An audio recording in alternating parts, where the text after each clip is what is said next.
Welcome to ETH Daily, a daily briefing on the latest in Ethereum. FTX is reportedly close to finalizing a term sheet to buy BlockFi for $25 million. OpenSea suffers an email data leak, Arbitrum pauses its Odyssey campaign, and Anchor suffers a DNS hijack.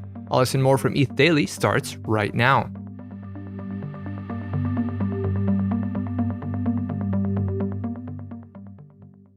According to CNBC, three sources familiar with the situation claim that FTX is close to finalizing a term sheet to buy BlockFi for just $25 million. The deal would drop BlockFi's valuation by 99% from its last valuation of $4.8 billion in June of last year.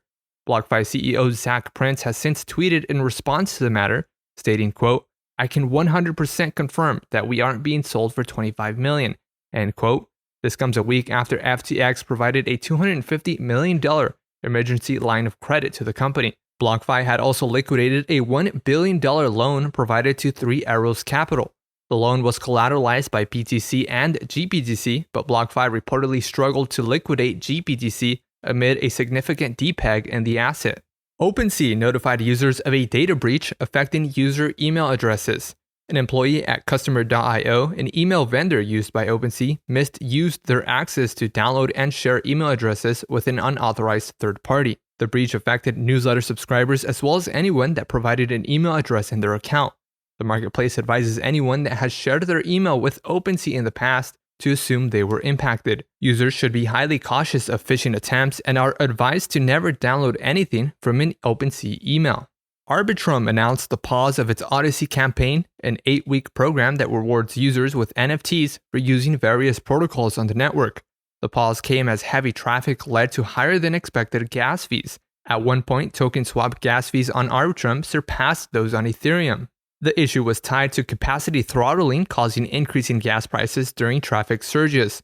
The Odyssey program will be resumed after the release of Arbitrum Nitro, a new prover that is expected to increase network capacity and reduce transaction fees. Nitro can run Arbitrum's classic interactive fraud proofs over WASM code. Arbitrum did not specify a timeline for the release. Ethereum successfully underwent the Grey Glacier upgrade on June 30th at block 15,050,000. The upgrade pushed back the Ice Age difficulty bomb by 700,000 blocks for roughly 100 days.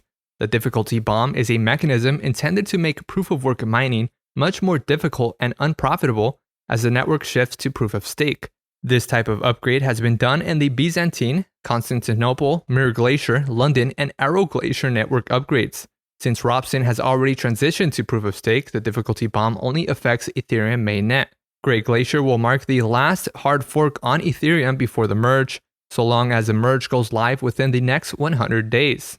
And lastly, Web3 infrastructure provider Anchor suffered a DNS hijack, affecting its public Polygon RPC, polygon-rpc.com, and its public Phantom RPC, rpc.ftm.tools. Remote Procedure Call Endpoints, or RPCs, are software communication protocols that allow applications to send transactions to Ethereum. Affected users received a false RPC error, asking them to urgently reset their seed on a phishing website. Anchor's DNS hijack was caused by a breach at their domain hosting provider, Gandhi.net. An attacker was able to persuade an employee at Gandhi.net to change the email address associated with Anchor's account. Anchor has since restored the public endpoints. Polygon is working with Anchor to investigate the incident.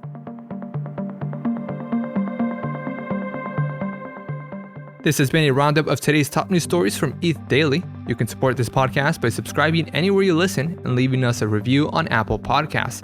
Also, subscribe to our newsletter at newsletter.ether.fm. Thanks for listening. We'll see you tomorrow.